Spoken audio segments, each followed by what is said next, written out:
Vakar su mergom apie čiūvus kalbėjom. Tai bent siurprizas. Kaip suprast? Nu apie ką mergos daugiau kalba, jei ne apie čiūvus, batus ir rankinukus. Tai turbūt nenori sužinoti, ką jos apie savuosius sakė ir ką aš apie tave. Leisk atspėsiu.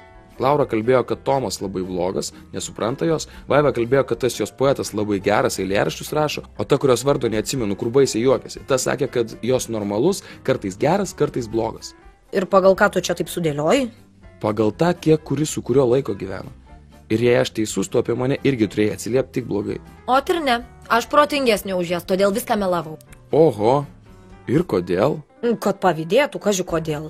Laura su Rūta, kurios vardo neatsimeni, varžėsi, kurios blogesnis. O aš varžiausi su Vaiva. Primelavau, kad ir tu man eilėraščių vis dar prirašai. Fui, jau geriau būtum sakius, kad buvau tau nagą nulaužęs, kai iššiknės pyriau. Kodėl reikėjo mane tai prieš Vaivą juodinti? Taigi sakai, kad tau nerūpi, ką jos apie tave pagalvos. Ką tos dvi pagalvos, tai nerūpi. Oi, Vaiva, aš vis dar vilčių dedu. Tu užsičiaupk vieną dieną, arba rimtai galėsi pas ją kraustytis. Nu, okei. Kai tik išsiskirsiu tuo savo poetu, tai ir kraustysis.